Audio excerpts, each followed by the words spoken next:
It's a unique place.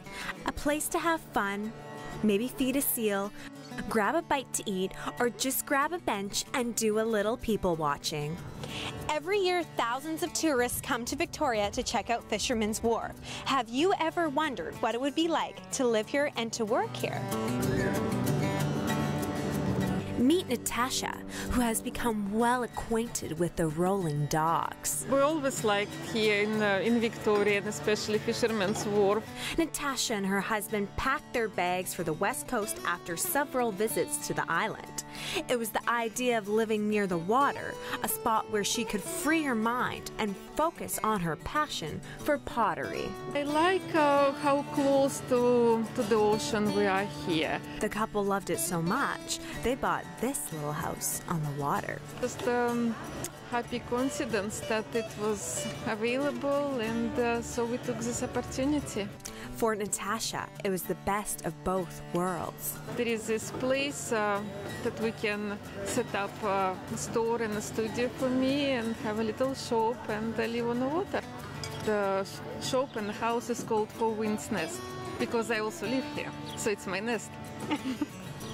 A nest that she's open to the public so others can catch a glimpse of what it's like to have an income-earning homestead habitating the harbor.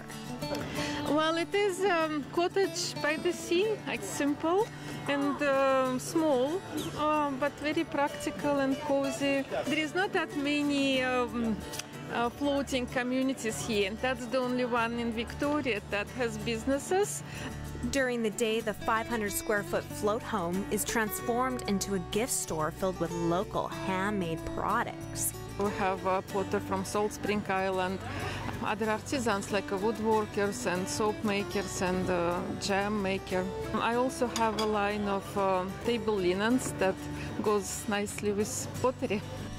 The kitchen becomes a workstation for wrapping parcels and displaying her very own pottery collection. People ask me what the stove is for here. Well, that's the stove that I use in my kitchen. The living room then converts into more storage and displays, while the bedroom upstairs serves as an office. I always worked from home. Just before it wasn't a store, it was my studio only. So I think it's how it should be. And it's paying off.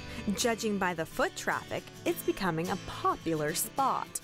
I fell in love with this pillow here and wanted to purchase it yesterday, but today's our anniversary, 30 years. So my husband brought me back and we decided to get the pillow in memory of our visit here.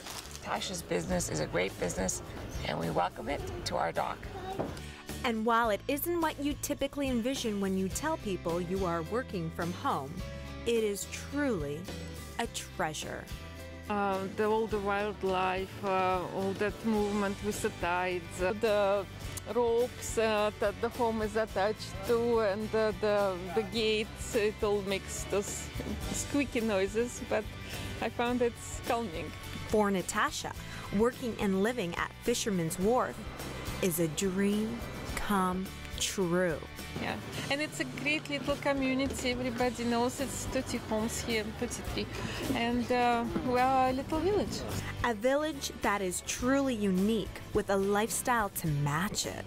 A lifestyle that Natasha and her family have no intention of leaving anytime soon. For Go, I'm Lisa Pysmenny in Victoria.